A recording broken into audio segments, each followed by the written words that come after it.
Hello, everybody, and welcome to Atheist Sunday School, your one-stop shop for everything Atheist Sunday and school. And boy, do we have a show for you today. Today we are covering Mark chapters 4 through 6. Mark chapters 4 through 6, guys. Saint Mark. Of course it is. And greetings to Berlin. Greetings to Berlin. So we're starting off with a bunch of parables today. Okay. Yeah, that's the big, big topic of this chapter. And we are going to spin the wheel. It's the start of the month, so every patron of $10 or more gets put onto this big wheel we have, and then we spin the wheel, and they get a T-shirt. Yeah, someone gets a T-shirt. Yeah. Maybe it'll be Landon. If it's Landon, I have to order a new one, and the one that I ordered already is still being worked on. I don't know what's going on in her life. Isn't this great? Let's see. You have a 20% chance to have to make a new shirt. Yep. I love the pressure. Yeah, but either way, spinny wheelie. So it's spinning. Is it? It is, yeah, I hear it. It's spinning. Oh, it's Landon. It's Landon. Oh, my God. I promise this isn't rigged.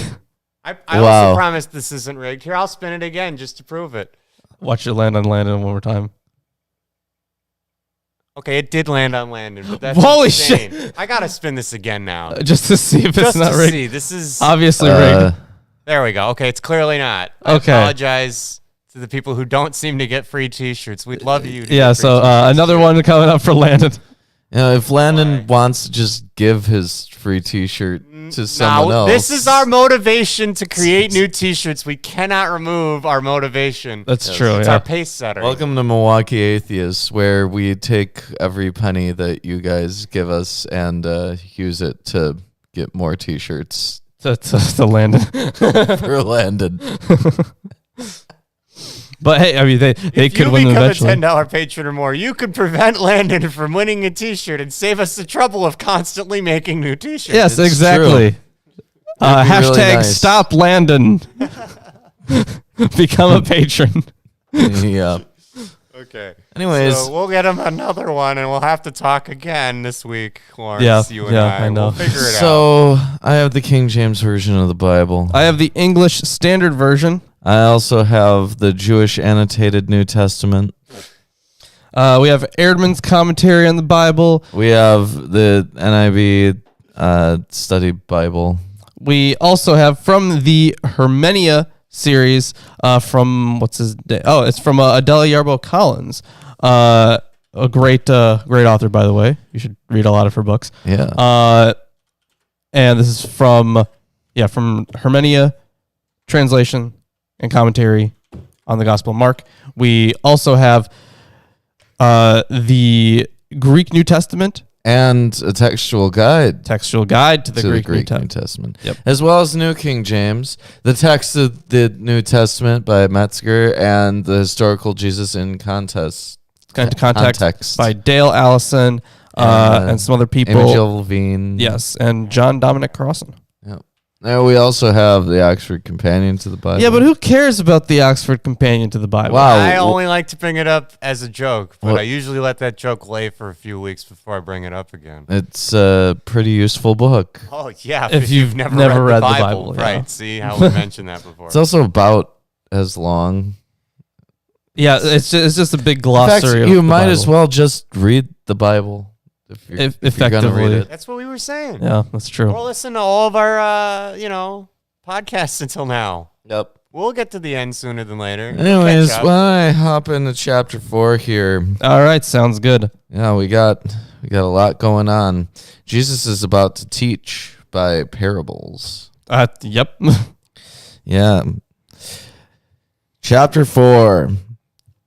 And he began again to teach by the seaside, and there was gathered unto him a great multitude, so that he entered into a ship and sat in the sea, and the whole multitude was by the sea on the land. And he taught them many things by parables, and said unto them in his doctrine, Hearken! Hearken! Arkin. Behold! Behold! Okay. There went out a sower to sow, and it came to pass, as he sowed, some fell by the wayside, and the fowls of the air came and devoured it up. And some fell on stony ground, where it had not much earth, and immediately it sprang up, because it had no depth of earth. But when the sun was up, it was scorched, and because it had no root, it withered away. And some fell among thorns, and the thorns grew up and choked it, and it yielded no fruit. And other fell on good ground, and did yield fruit that sprang up and increased, and brought forth some 30, and some 60, and some 100. And he said unto them, He that hath ears to hear, let him hear. So this exhortation to hear repeats the invitation to listen in verse 3, and uses the same Greek verb. The invitation of verse 3 is addressed to the whole crowd. The exhortation on the literal level implies that all who have the physical ability to hear are able to understand the parable. On the metaphorical level, however, it prepares for the parable theory that follows by hinting that not all who have the physical ability to hear have also the capacity to understand. Yeah, that's something that popped up in Matthew as well. Yep. Where Jesus is like, there's hidden meanings to what I'm saying, and here's the hidden meaning. Yeah. Which kind of defeats the whole purpose. John has diabetes. Yeah. Just give the punchline to the joke. So yeah, this next little section here, for 10 through 12, the mystery of the kingdom of God. This section, it's the first of several occasions in Mark when Jesus makes a public statement or performs a public deed and then is asked about it in private by a smaller group. All right. And when he was alone, they that were about him with the 12 asked of him the parable. And he said unto them, Unto you it is given to know the mystery of the kingdom of God, but unto them that are without, all these things are done in parables, that seeing they may see and not perceive, and hearing they may hear and not understand, lest at any time they should be converted, and their sins should be forgiven them. And he said unto them, Know ye not this parable? And how then will ye know all parables? The sower soweth by word. And these are they by the wayside, where the word is sown. But when they have heard, Satan cometh immediately, and taketh away the word that was sown in their hearts. Oh, what a jerk.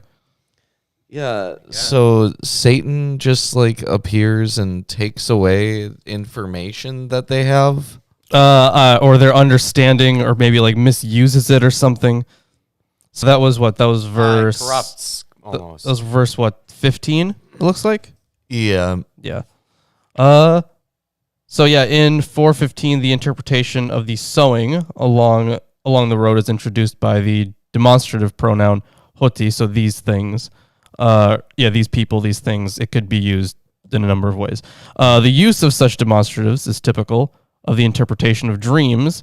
And, okay, first of all, it appears all the time. Okay, so Yes. I don't know why it's important that it's typical in interpretation of dreams and prophetic vision reports. I guess, these, like, when they say, like, and they saw these things, that is common in dreams and in vision reports, right?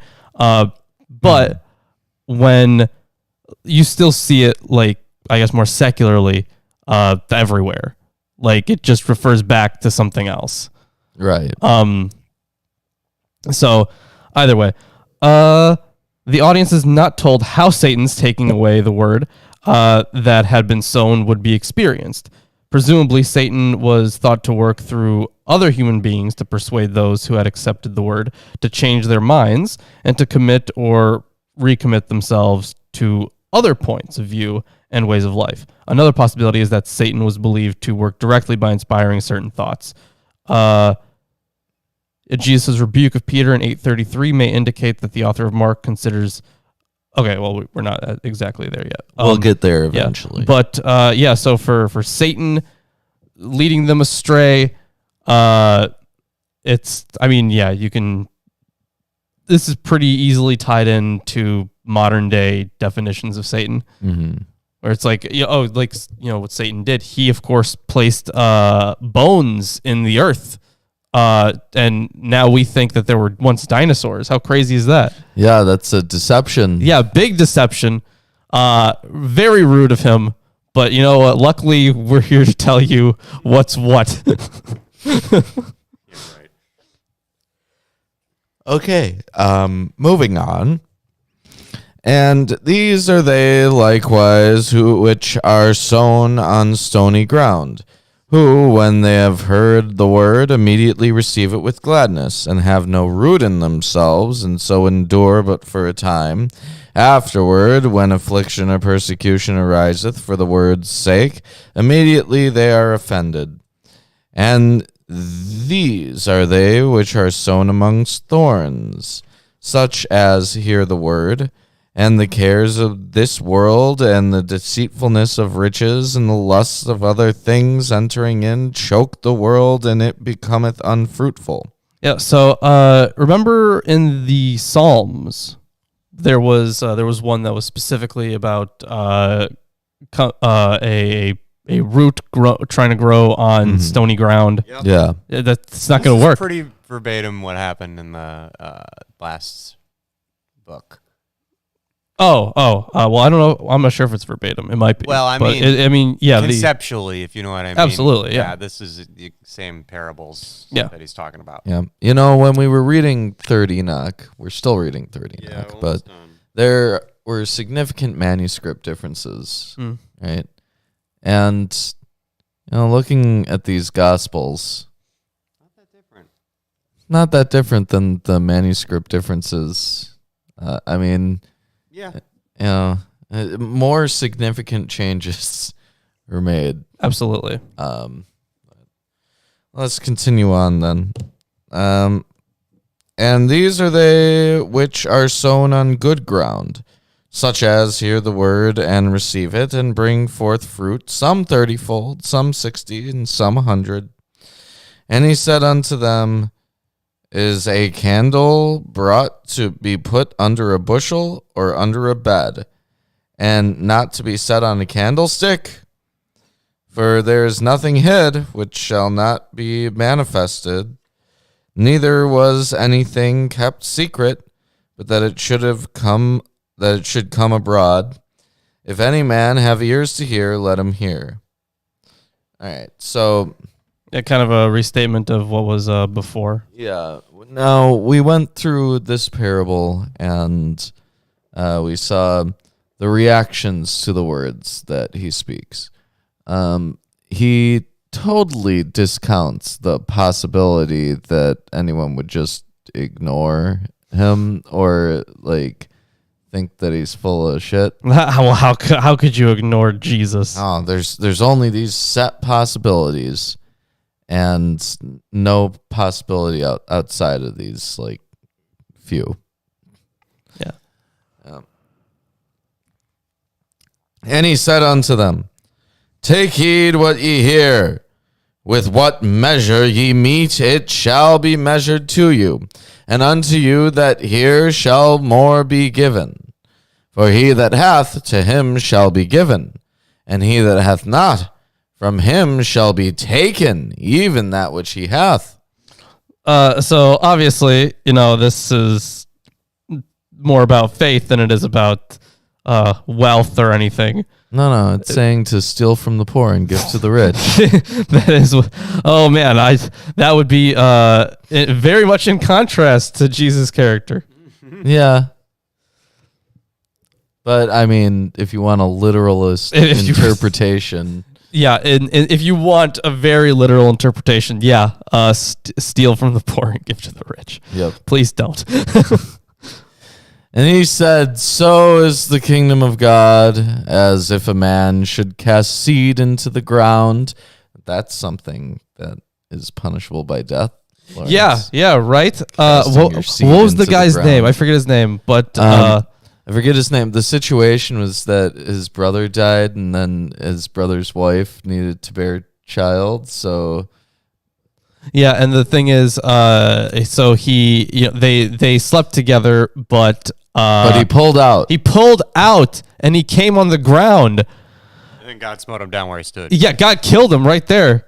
We got a donation. Plus, with the $9.99, is that euros? I always forget. Yes. Okay, let's hope I'm right about that. Which is $10.93 US dollars. Okay, thank you so Yes, much for the Judah and $10.93 US Tamar. dollars. Oh yeah, that's right, Oman. Yeah, that's right. Okay, thank you. So let me continue on here. And should sleep and rise night and day, and the seed should spring and grow up, he knoweth not how. For the earth bringeth forth fruit of herself, first the blade, then the ear, after that the full corn in the ear. But when the fruit is brought forth, immediately he putteth it in the sickle, because the harvest is come. And he said, whereunto shall we liken the kingdom of God? Or with what comparison shall we compare it? It is like a grain of mustard seed, which, when it is sown in the earth, is less than all the seeds that it be in the earth.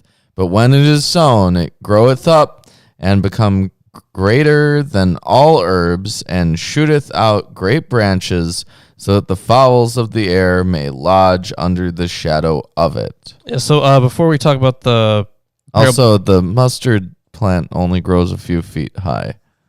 Well, before we talk about the... It says here, like many parables, this one is humorously satirical. The kingdom is like a scrubby, invasive bush. The parable suggests that the kingdom arises from an inconspicuous beginning, but grows miraculously. So on I wanted to make a note on 4:28, and yeah, that was the verse about like the earth bears fruit by itself. Yeah, which is obviously nonsense, but So and is contrary even to what he says in here. Like, he obviously knows that you plant seeds and then things grow, right? well, the thing is, They just thought it was all natural. yeah, by itself, there are some manuscript differences here. So some manuscripts attest the reading automate gar, so for of itself, but it could also be for by itself, for like it goes in a few different ways. And others, hoti automate, which would be, well, the translation they give is because of itself. But that's not, I mean, that's a fine translation, I guess, but in context, it could be translated a few different ways. These readings resulted from a perceived need for a connection between this clause and the preceding. So I did want to take just a note here in 28 where it says fully ripened grain we have here. Yeah, so first the green shoot, the head of grain, then the fully ripened wheat. Mm-hmm. So there are, of course, more manuscript variations in this section. There's a good amount of them, honestly. So while the variants have no real significance for the translation, they represent different styles. They represent differences of style in Greek. Meaning is the same. The reading in the accusative case as the object, right? Yeah, as the object of the sentence. Plere oiton is classical Greek. In later commonly spoken Hellenistic Greek, the nominative form, which would be the subject,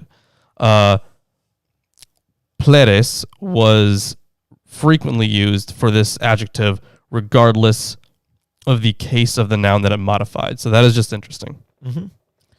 What else is interesting is that only Mark records this parable. That's the seed one? Yeah, the sower, verses 26 through 29. Yeah. Interesting. So that's a bigger difference. Yeah. All right. Let me continue. Yeah. And with many such parables spake he the word unto them, as they were able to hear it. But without a parable spake he not unto them. And when they were alone, he expounded all things to his disciples. And the same day, when the even was come, he saith unto them, Let us pass over unto the other side. And when they had sent away the multitude, they took him even as he was in the ship, and there were also with him other little ships. And there arose a great storm of wind, and the waves beat into the ship so that it was now full. And he was in the hinder part of the ship, asleep on a pillow. And they awake him and say unto him, Master, carest thou not that we perish? And he arose and rebuked the wind and said unto the sea, Peace, be still. And the wind ceased, and there was a great calm. And he said unto them, Why are ye so fearful? How is it that ye have no faith? And they feared exceedingly, and said one to another, What manner of man is this, that even the wind and the sea obey him? Yeah, so we talked about that kind of thing before. I think we talked about it in Matthew, where like, or was it earlier in Mark where like he's casting out demons? That was in Matthew. Mark, but in Matthew the same kind of thing happens. Yeah, but at the very end he's like, or like the author's like, even these other things obey him. So now they have the wind and the waves. They had, demons before. Yep. So was that was the end of the chapter? Yes. Interesting. Indeed, it is the end of the chapter. Yeah. And hey, those of you who are watching, if you're enjoying the stream so far, give us a like, comment, subscribe, share it with your friends, family, neighbors, etc. And we will hop into the next section. Yeah, we can do that. I do want to point out though, so in the same time period, there was also this story about Caesar stilling a storm. And like that, being able to have power and control over the weather often gave people like this divineness to them, I guess, this godliness. Right. Like, oh my God, the weather obeys you. Yes. All right, so gonna hop into. But we Chapter also 5? see in Psalms at various points an idea that God conquers the sea. Yeah, that's true. I need to drink something. Drink. But yeah, he conquers the sea and often just tells it what to do, I suppose. Yep. And he fishes leviathans out of the water. Those are to be eaten later. Yep. Apparently they don't go bad. They might. I mean, like, maybe he just... Imagine how nasty. Like, you open the storehouse of the leviathans, and it's just leviathan skeletons and like bacteria. Yeah, rotten leviathan flesh. Well, maybe God has some really good, like, preservatives. Yeah. It's a Dead Sea salt. Oh, yeah. Well, he has, like, a pickled leviathan or something. Yeah. Okay, so chapter 5. Oh, yeah, Jesus, of course, exorcising another demon. Oh.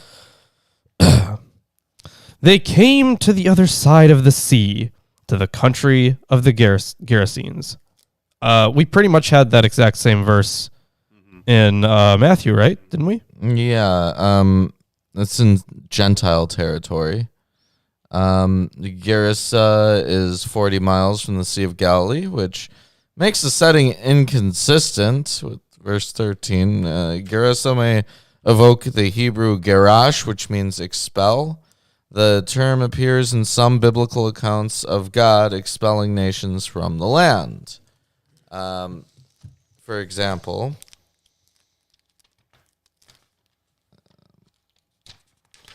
Exodus 23:28, as here unclean animals are expelled. Also, Eerdman says that the encounter with the Gerasene demoniac surely ranks as the eeriest episode in the life of Jesus. The eeriest. Okay. Oh, eerie. So just looking a little bit ahead here, because there's something that's weird about this next verse, and I'm sure you'll figure out what's weird about this next one. No, hold on. Gerasa, located about 35 miles southeast of the Sea of Galilee, may have had holdings on the eastern shore of the sea, giving its name to a small village there now known as Cursa.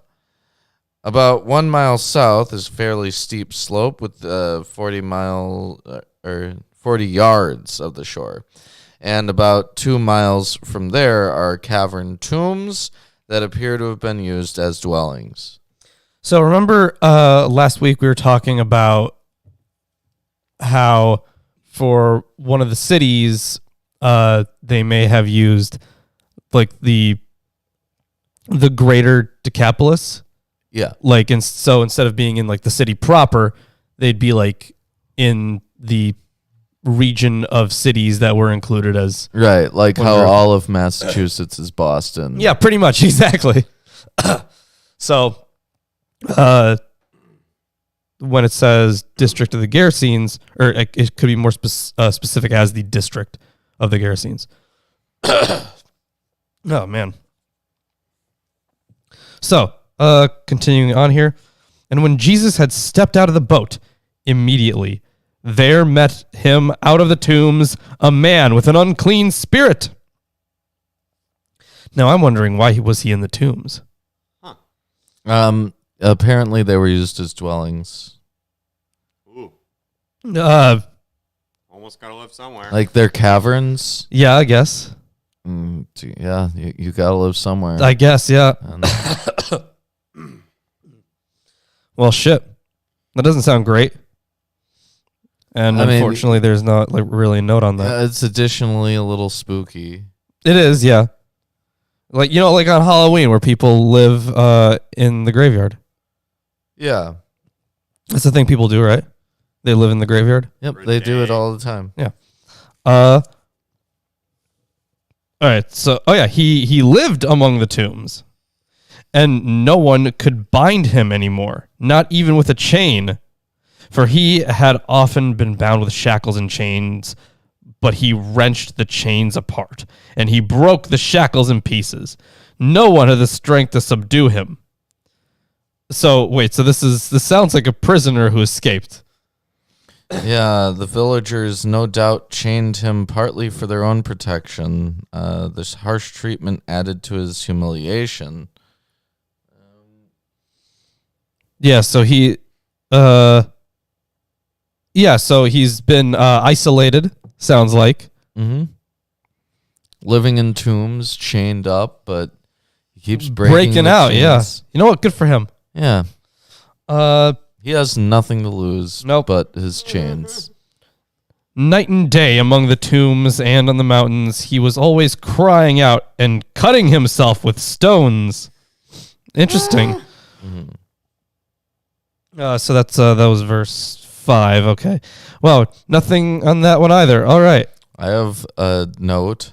Okay. Thank you. Every word in the story emphasizes the man's pathetic condition, as well as the purpose of demonic possession, to torment and destroy the divine likeness with which man was created. All right, I guess. This sounds like some melodrama kind of stuff you'd find in the Iliad. Yeah. All right, where was I? Yes. He was cutting himself with stones. And when he saw Jesus from afar, he ran and fell down before him. And crying out with a loud voice, he said, "What have you to do with me, Jesus, Son of the Most High God? I adjure you by God, do not torment me." So he just recognizes Jesus as the Son of God, apparently. For he was saying to him, "Come out of the man, you unclean spirit." And Jesus asked him, "What is your name?" He replied, "My name is Legion, for we are many." Yeah, so... Is that where this is from? Yeah. Oh, shit. A Roman legion was made up of 6,000 men. Here the term suggests that the man was possessed by numerous demons and perhaps also represents the many powers opposed to Jesus, who embodies the power of God. Now... I do want to point out something. So if you know, this is like a little later than this, where it becomes more prevalent. But when it comes to knowing the names of demons, right, that's a way to control power over them. Yeah. So if you remember, that's something in the Testament of Solomon, which would happen over and over again. Yeah, which was written a little bit after like a little bit after this gospel was written. And when I mean like a little bit after, I mean like 100 or so years after. Yeah. So it happens there, happens a whole bunch of places. Right. In esoteric literature. Right. That's a way to control them. All right. So yeah, more on this Legion thing, right? Yeah. So Legion is my name because we are many. It's likely that the demon is not portrayed as giving his actual name, but yeah, so cleverly kind of, puts in the context, we have many powers, I guess. Mm-hmm. All right, so there's not really that much more on this. There's a little bit about the history of legions in general. Right. But we don't really need that. Well, why don't you continue on then?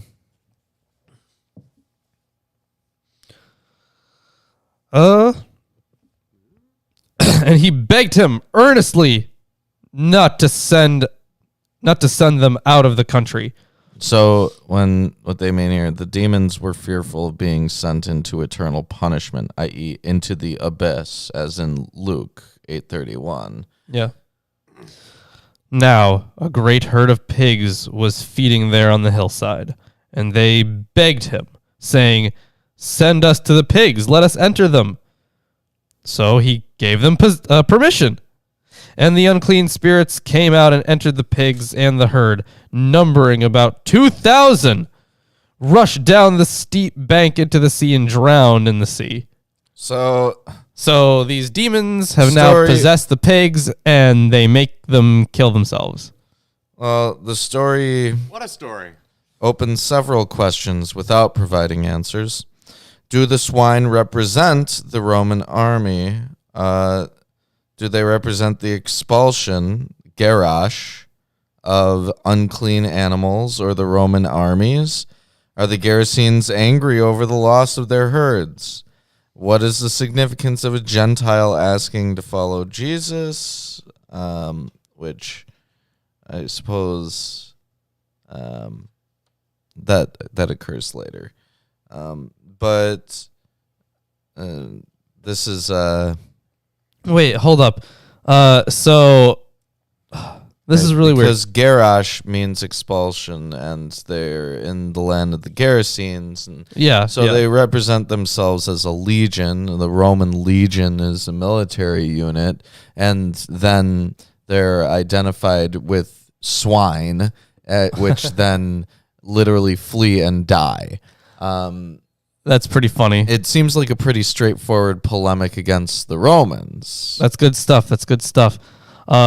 So that's the moral. There's a little bit here. So as Campbell Bonner rightly pointed out with regard to the pigs rushing down the steep bank into the sea and drowning, quote, "This is the act of physical violence that bears witness to the reality of expulsion, and in the source from which Mark drew it, is probable that there was no more thought of the ethical or social problems that might arise from the incident than there was in the stories of exorcism as practiced by Eleazar and Apollonius. Not sure if I totally agree with that part, but the demons, according to the narrative, did not foresee that the pigs would rush into the sea and drown.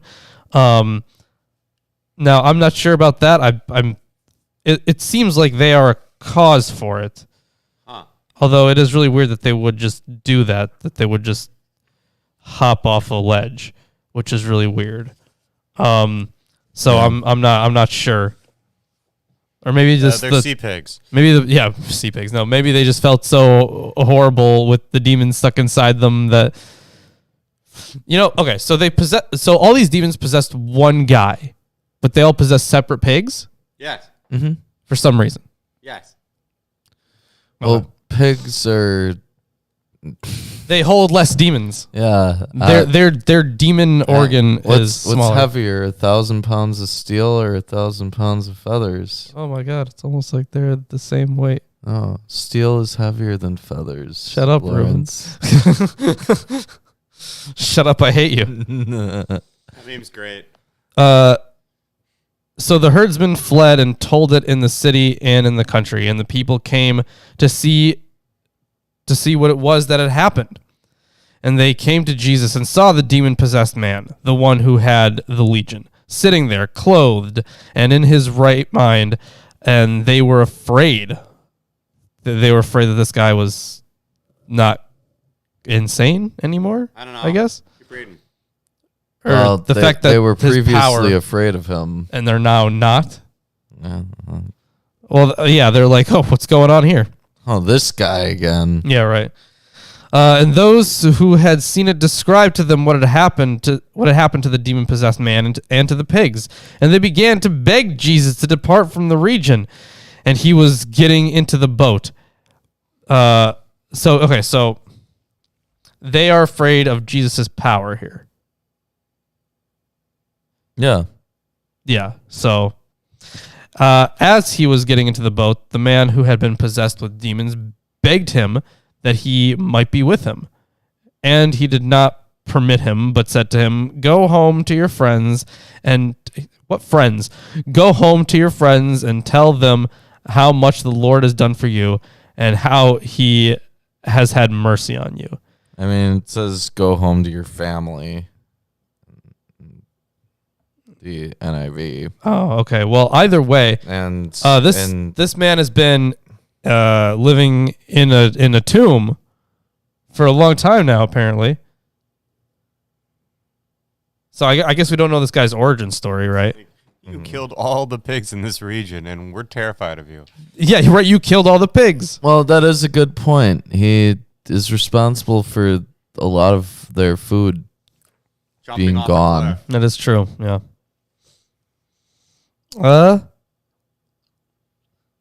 And he went away and began to proclaim in the Decapolis how much Jesus had done for him, and everyone marveled. So yeah, with the last section there, that's probably like one of the reasons scholars are like, okay, so maybe it wasn't Gerasene proper, but the greater region. Yeah. Good old proselytizing. Good old proselytizing. All right, so there's this next section here. So it's still chapter 5, but it's the next section. So we got some healings, apparently. And until the 1920s, most scholars concluded that the two stories were intertwined because the events happened in that way. This is unlikely, among other reasons, because the two stories are written in quite different styles. The story about Jairus' daughter uses verbs mostly in the historical present and is written in short sentences with few participles. The story about the woman with the flow of blood is told with verbs in the aorist and imperfect tenses, so in actual past tense. These sentences are longer, and there's a higher frequency of participles. Since each story could stand alone, and the insertion of one story into another is a feature of Markan style, it is likely that the two stories were separate in the source. The healing of the woman with the flow of blood probably preceded the raising of Jairus' daughter. All right. And when Jesus had crossed again in the boat to the other side, a great crowd gathered about him, and he was beside the sea. The exact same thing that happened before. Yeah. Then came one of the rulers of the synagogue, Jairus by name, and seeing him, he fell at his feet. A ruler of a synagogue was a layman whose responsibilities were administration and included such things as looking after the building and supervision of worship.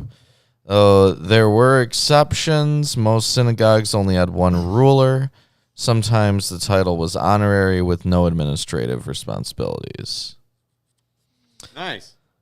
So Jairus comes out and he's like, please. Okay, so he's basically asking for help for his daughter. So, and implored him earnestly, saying, my little daughter is at the point of death.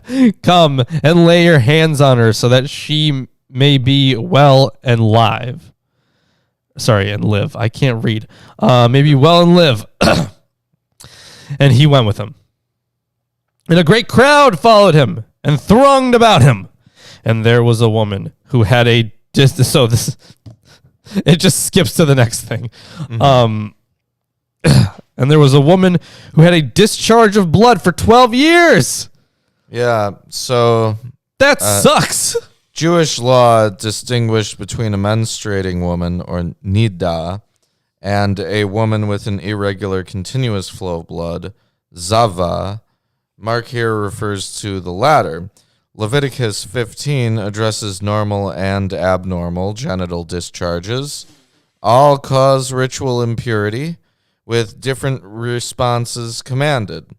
Whether such ritual impurity, an issue not mentioned in the text, would have mattered in a local village where access to the temple is not an issue, is not clear.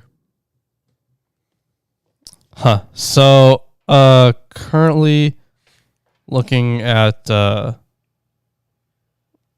right, so here's what's happening here. The flow of blood, hurus haematos, so that's where, like terms like hemorrhage come from. Mentioned in verse 25 is no doubt a gynecological ailment. According to Aristotle, quote, further, of all female animals, the human female has the most abundant blood. This is hilarious. And menstrual flows are more plentiful in women than in any other animal. This blood, if it has become diseased, is known as flux. So that's according to Aristotle. All right. These are Aristotle's words. Yeah. The word that Hippocratic physicians of the classical period used for a pathological discharge from the womb was chrus. So yeah, flux, discharge. And they considered it to be a disease. Arrhenius the Cappadocian, a member of the rationalist medical school active before Galen, defined the female flux as, quote, an irregular but sustained flow of material of varied color, consistency, and volume. Oh, okay. So this is essentially in the ancient world, they treated this as an illness. Yes. Yeah, so this woman has had this illness, big quotes, this illness. If she's continuously if it's continuous, bleeding, then yes, it's a problem. Yeah. But if it's just, we weren't there, right? So we don't know, and I don't think it really describes it too much. But bleeding for 12 years, and that makes you not only in the minds of the ancients diseased, but also ritually impure. Yes. And anything and anyone that you touch is ritually impure. Effectively, yeah. So either way, yeah, it's just I like how it hops from one to the other. We still have that daughter to worry about. Yeah. And who had suffered much under many physicians and had spent all that she had and was no better, but rather grew worse. She had heard the reports about Jesus and came up behind him in the crowd and touched his garment. For she said, "If I touch even his garments, I will be made well." And immediately the flow of blood dried up, and she felt in her body that she was healed of her disease. Wow. So that was Pretty fast. that was easy, yeah. Easy button. Yeah. That's how we've been describing Mark's Jesus as easy button Jesus. Yeah, exactly. In comparison, it's just a lot easier. Not that it was like difficult before, but easier now. All right. So she's now healed. And Jesus, perceiving in himself that power had gone out from him, immediately turned about in the crowd and said, "Who touched my garments?" And his disciples said to him, "You see the crowd pressing around you, and yet you say, 'Who touched me?'" Yeah, like it could be anybody, dude. Yeah. And he looked around to see who had done it. But the woman, knowing what had happened to her, came in fear and trembling and fell down before him and told him the whole truth. And he said to her, "Daughter, your faith has made you well. Go in peace and be healed of your disease." That was a big tonal shift. Huh. Yeah. Somebody touch my spaghetti. That was a good meme. That was the best meme at the time. So it's often assumed that this miracle depicts Jesus' rejection of Jewish purity codes, which themselves were seen as particularly onerous for women. But it is more likely that the contrast between sickness and healing based on faith, as the text twice states, as in chapter 1, verses 40 through 45, where Jesus' cleansing is emphasized the kingdom of God is in time of liberation from impurity, not from purity laws. Okay, so basically, like, by touching him, she could have made him ritualistically impure, but instead she was just made pure. Yep. Okay. While he was still speaking, there came from the ruler's house some who said, "Your daughter is dead. Why trouble the teacher any further?" But overhearing what they said, Jesus said to the ruler of the synagogue, "Do not fear, only believe." You just gotta believe. Yeah, believe strong enough, and the power of Jesus will it'll do something maybe. I'm telling you, you gotta have faith. You gotta believe in the power of the Lord, and anything is possible, including Resurrection. Resurrection. And he allowed no one to follow him except Peter and James and John, the brother of James. They came to the house of the ruler of the synagogue, and Jesus saw a commotion, people weeping and wailing loudly. And when he had entered, he said to them, "Why are you making a commotion and weeping? The child is not dead, but sleeping." And they laughed at him. But he put them all outside and took the child's father and mother and those who were with them and went in where the child was. Taking her by the hand, he said to her, "Talitha kumi," which means, "Little girl, I say to you, arise." So it's interesting. Yeah, the Aramaic of Jesus' words is likely a vestige of the stage of oral tradition and perhaps for Mark's Greek-speaking audience suggestive of a magical formula. Ah. Yeah, exactly. So, I mean, yeah, that's about it. There's not really too much to say on that. Yeah, so he said to her, Talitha. Well, okay, so Talitha kum in Greek, but it's an Aramaic phrase. Yeah, kum. Any kumers in chat? An Aramaic phrase that the evangelist translates as "Girl, I say to you, wake up." Wellhausen argued that the original reading was Rabitha, girl. So it would be okay, so where? Oh, okay, because so in the Greek it says to koras. Okay, so to korasion is in the Greek, but Wellhausen argued that it was originally Rabitha, which he constructed from the corrupt reading of Codex D rather than Talitha, girl. Okay, so that's from the Aramaic phrase, I should say. So Talitha cum, so Talitha would be girl there, and he thought that it was Rabitha, because the latter word is more refined and less dialectical, and thus a correction. He also argued that kumi, or arise or stand up, read by Codex D, is original, as the old Palestinian form of the second person singular feminine imperative. He considered cum to be a later Mesopotamian form. One could argue that since Jesus was an Aramaic speaker, there is nothing unusual in the evangelist quoting his speech in Aramaic here. It is also the case that what he says is not an incantation or magical formula. It is noteworthy, however, that the only words of Jesus that the evangelist gives in Aramaic in this context are the powerful words by which, in part, he raised this girl from the dead.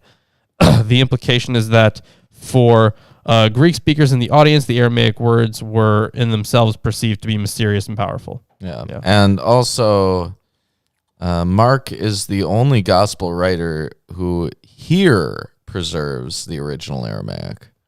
Ah, that's interesting. Okay, let's continue on here. Yes. So yeah, they're all like, she's dead, and he's like, no, she's sleeping, and then he kicks out a bunch of people and tells her to get up, and immediately the girl got up and began walking, for she was 12 years of age. Yeah, so this is pointed out because it's the same period of the woman suffering from a hemorrhage, suggesting a reference to the renewal of Israel as a whole, since 12 can stand for the 12 tribes, thereby indicating the whole Israelite people. It is not connected to the age of marriage. Okay. I mean, yeah, I guess with the 12 tribes, it would make some sense there, right? And especially if you're talking about healing, in a sense. Right. I guess that's something. So in the first case, if we use the 12 as a reference to the 12 tribes, then the woman with the excessive menstruation would be like healing the ritual impurities of the 12 tribes, and then the girl would be like bringing them, literally raising the dead, which was part of the Messianic age in Judaism. Right? Yeah, and if you remember the kingdom of Yahweh. Yeah, and if you remember the part in Matthew as well, at the closer to the end, where all the saints get up, or all they go marching in. Yeah, they all get up out of their graves and whatnot. Yeah, essentially a little zombie apocalypse, because what else do you call that? Yeah. And then they had to be shot in the head. No, these are different kinds of zombies. Yeah, I mean, they didn't actually give any details about that. No, they did not. That's just what's supposed to happen. It said that they raised up. It wasn't like a future thing. It's like this happened then. Yeah. Right. Yeah. And then they just went into town, and that was like plot point dropped after that. Yeah, that was an interesting one, huh? Yeah. All right, so you got one more verse. I do, yeah. For she was 12 years of age, and they were immediately overcome with amazement. And he strictly charged them that no one should know this, and told them to give her something to eat. So, but hold on, all the people already saw that she was dead. He was like, no, she's asleep, and then kicked everybody out, and then she got up. So, like, now they'd be like, oh, yeah, I guess he was right. She was asleep. Yeah. We were wrong about that. Instead of this being like a miracle thing, it would be like, oh, okay, yeah, I guess Jesus was right. Yeah, basically. And also, they're going to notice that a person that they thought was dead is now alive. I mean, are they? Probably. I mean, unless you want to hide this child from everyone. Yeah. For like the rest of her life. It's the Truman Show. I sure hope it isn't. Either way, That's chapter 5. Yeah. Hey, if you're enjoying the stream so far, give us a like, comment, subscribe, and do you hear something? I do hear something. It's almost like someone is being raised. Behold, I am your Lord and Savior, Jesus Christ, and I want to let all you heathens and sinners know that I support this wonderful episode of Atheist Sunday School. Lawrence and Reuben try their very best to bring you the true glory of the Bible, and they need your help. They have provided links to their Patreon page and other social media just for you.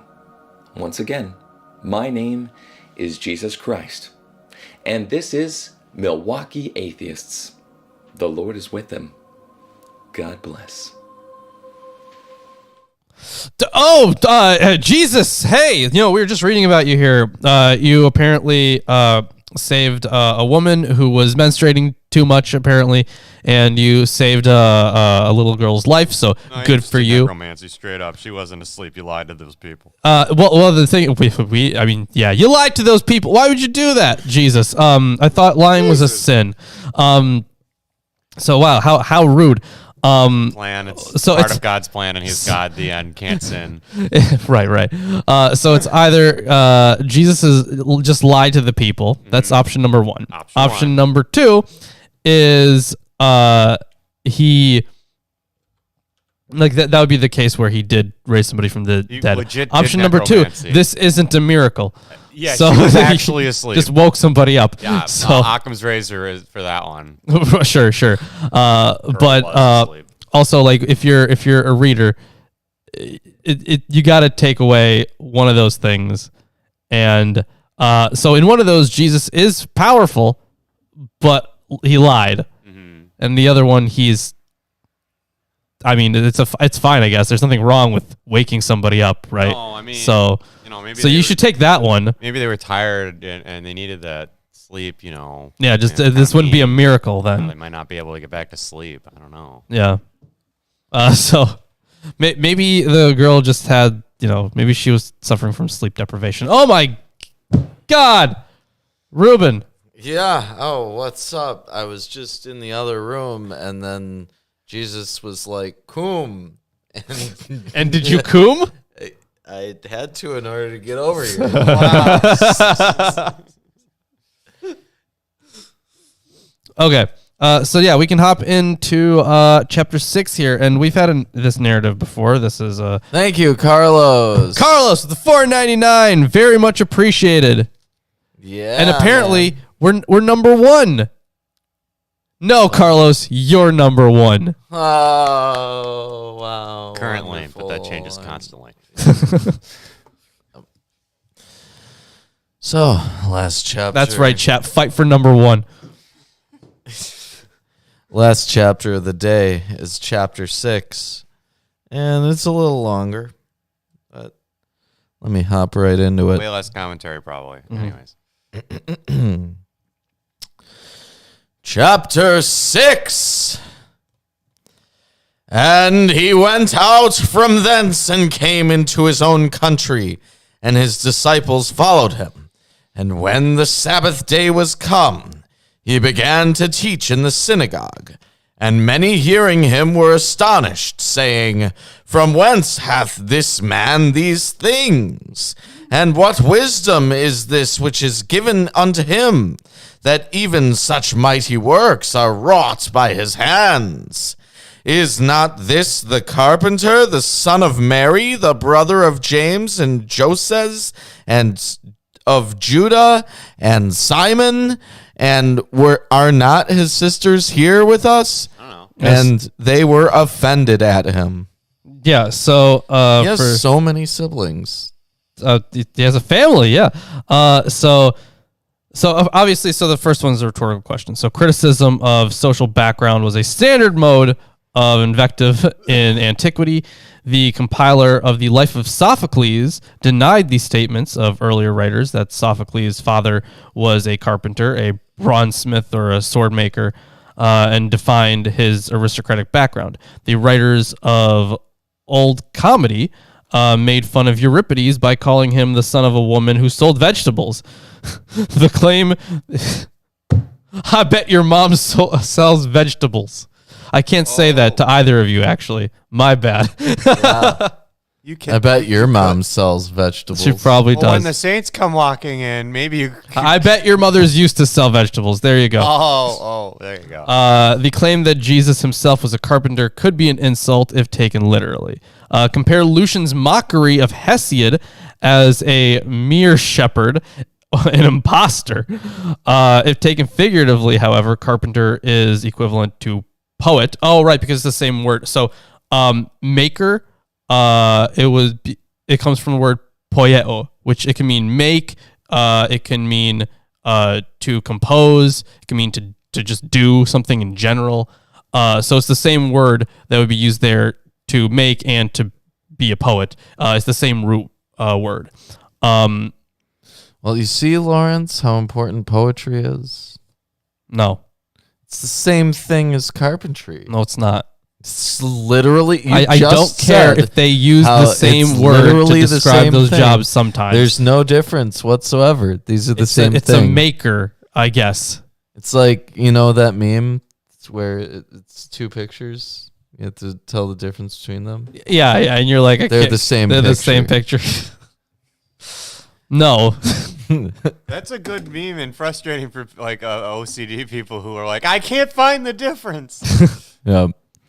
But Jesus said unto them, a prophet is not without honor, but in his own country and among his own kin and in his own house. And he could there do no mighty work, save that he laid his hands upon a few sick folk and healed them. And he marveled because of their unbelief, and he went round about the villages teaching.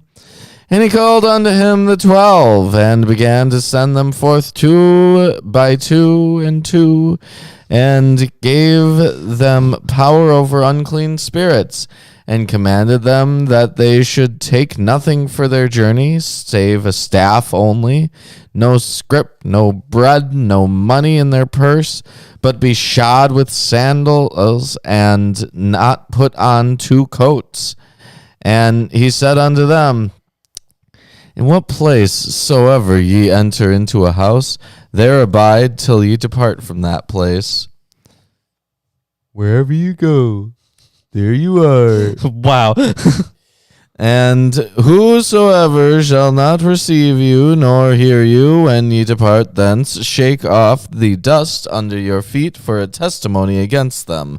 Verily, I say unto you, it shall be more tolerable for Sodom and Gomorrah in the day of judgment than for that city. Oh, harsh words. Another line which comes from Matthew as well. Well, not from Matthew, but still, the same thing popped up in Matthew. Yeah.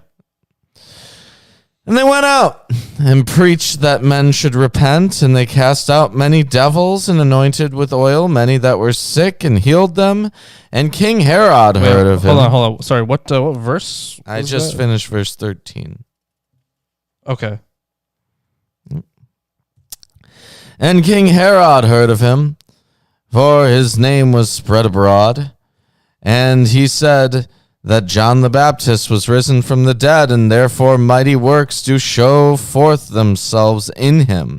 Others said that it is Elijah, and others said that it is a prophet, or as one of the prophets.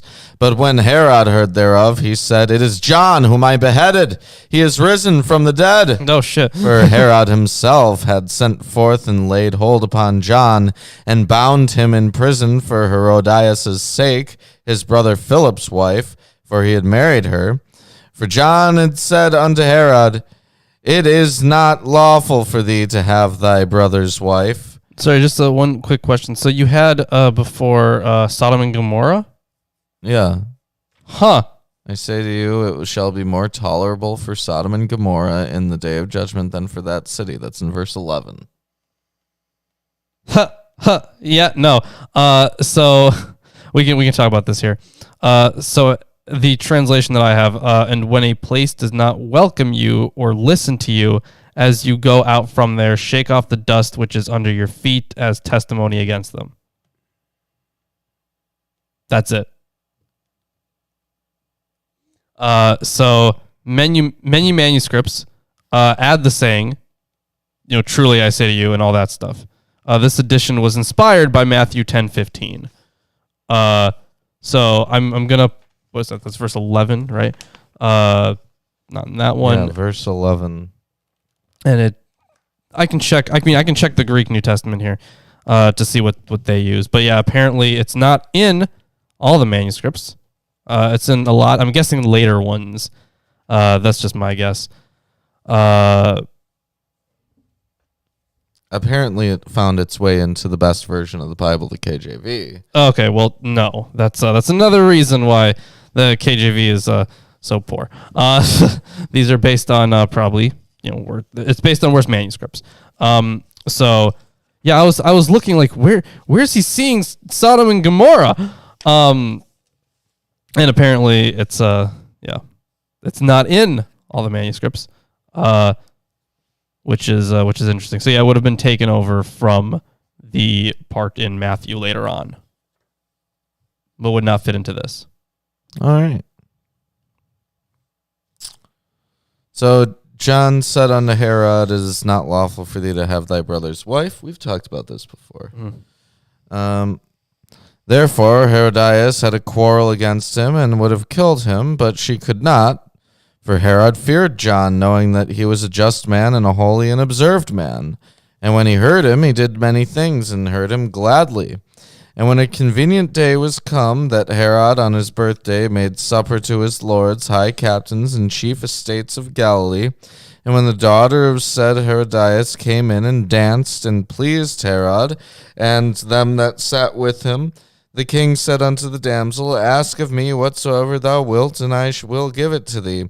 And he sware unto her, "Whatsoever thou shalt ask of me, I will give it to thee, unto the half of my kingdom." And she went forth and said unto her mother, "What shall I ask?" And she said, "The head of John the Baptist." Wow. Wow. Imagine asking for a head. Yeah.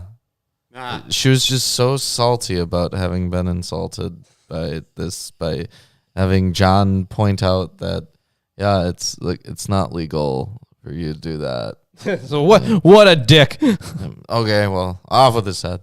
And she came in straightway with haste unto the king, and asked, saying, "I will that thou give me by and by in a charger the head of John the Baptist." And the king was exceeding sorry, yet for his oath's sake, and for their sakes which sat with him, he would not reject her. And immediately the king sent an executioner, and commanded his head be brought. And he went and beheaded him in the prison, and brought his head in a charger, and gave it to the damsel, and the damsel gave it to her mother. And when his disciples heard of it, they came and took up his corpse, and laid it in a tomb. And the apostles gathered themselves together unto Jesus, and told him all things, both what they had done and what they had taught. And he said unto them, "Come ye yourselves apart into a desert place, and rest a while." For there were many coming and going, and they had no leisure so much as to eat. Man, it's crazy that he's just like, well, I don't want to kill him, but I promised. So Yeah. I guess I'm going to kill him. He made an oath. He did, yeah. What an oath. Yeah, seriously. I mean, it's better than asking for half of his kingdom. Yeah, I guess. But why he would make that promise to a girl who does a dance just because he's pleased with the dance? Like, yeah, What? it's quite absurd. Agreed. Oh, so here's something. Yeah. So what verse did you just finish? I just finished verse 31. Okay. Just to go back to the whole head thing. So this reading implies in verses 22 through 23. Reading implies that the girl herself was named Herodias, and that she was the daughter of Antipas and Herodias. At the time, a daughter of Antipas and Herodias could have been at most 10 years old, since the couple met in 29 CE at the earliest, and Antipas was exiled from Galilee in 39 CE. Such an age would fit with her designation as a Coracion girl later in the verse, the same term that is used for the 12-year-old daughter of Jairus in 542. It's gross. Yeah. It's fucked. It goes on here. So it's likely, however, that Mark or his source mistakenly made the girl a daughter of Antipas, and that she was actually the daughter of Herodias and her first husband, Herod. Copium. According to Josephus, they had a daughter named Salome. Why can't I get that right? Okay. Salome must have been born in 20 CE at the latest, since she married Philip the Tetrarch, and he died in 34 CE.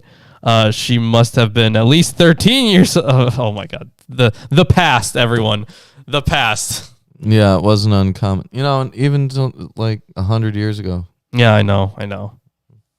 And in some parts of the country today, that is unfortunately there are true. tens of thousands of child marriages in the United States of America every year. Yeah. Wow. Unfortunately true. Yep. And they departed into a desert place by ship privately. And the people saw them departing, and many knew him, and ran afoot thither out of all cities, and outwent them, and came together unto him. And Jesus, when he came out, saw much people, and was moved with compassion toward them, because they were as sheep not having a shepherd. And he began to teach them many things. And when the day was now far spent, his disciples came in unto him, and said, This is a desert place, and now the time is far past. Send them away. They may go to the country round about and into the villages, and buy themselves bread, for they have nothing to eat. He answered and said unto them, Give ye them to eat. And they say unto him, Shall we go and buy 200 pennyworth bread, and give them to eat? He saith unto them, How many loaves have ye? Go and see. And when they knew, they say, 5, and 2 fishes.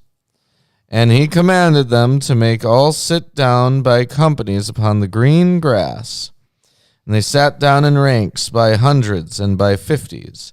And when he had taken the 5 loaves and the 2 fishes, he looked up to heaven, and blessed and brake the loaves, and gave them to his disciples to set before them. And the 2 fishes divided he among them all. And they did all eat, and were filled.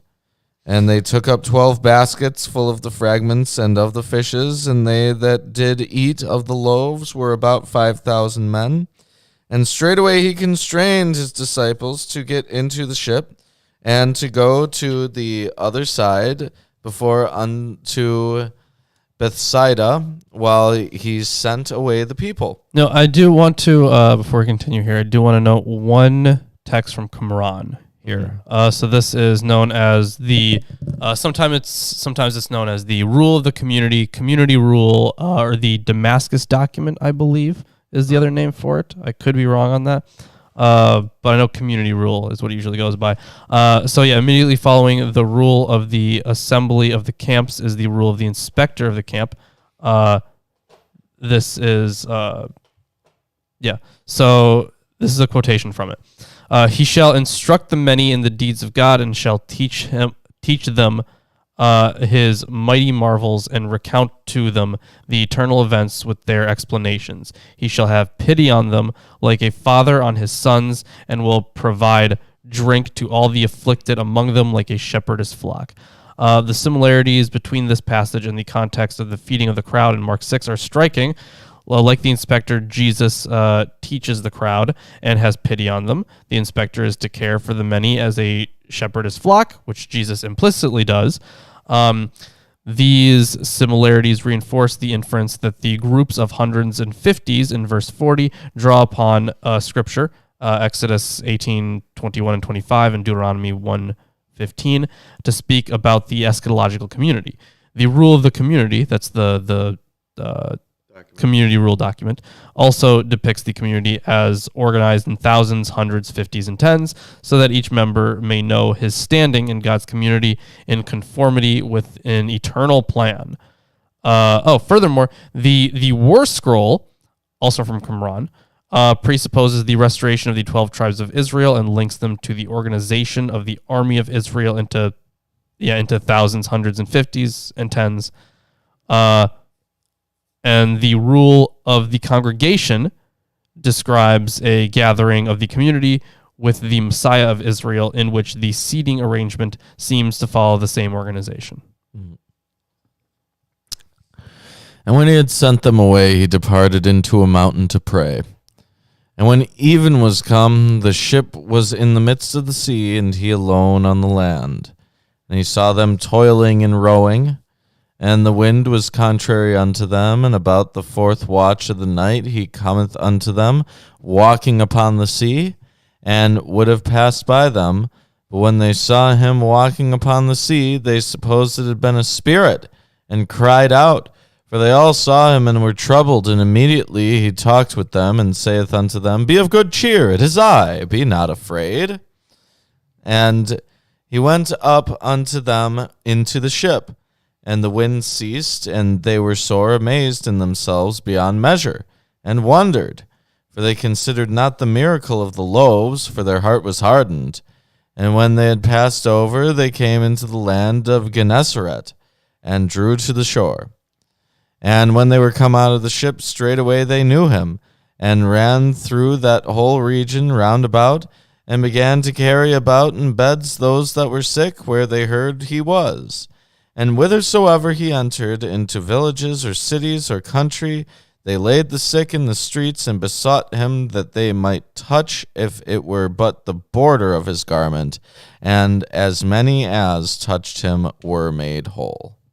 So I know that was, the last verse there of the chapter. However, for Jesus walking on water, that's another way of showing his control over things that people shouldn't have control over. Yeah. In this case, the sea. And in this way, it could be a polemic against the Hellenistic world, because they're gods of the sea, which so in Roman tradition, Neptune or Poseidon is portrayed in a very similar way. In the Aeneid, Neptune says to Venus, Then Saturn's son, lord of the deep sea, spake thus, You have every right, O Cytherean, to put trust in this, my realm, whence you draw birth. This too I have earned. Often I have checked the fury and mighty rage of sea and sky. After he has reassured the goddess, Neptune departs in this fashion.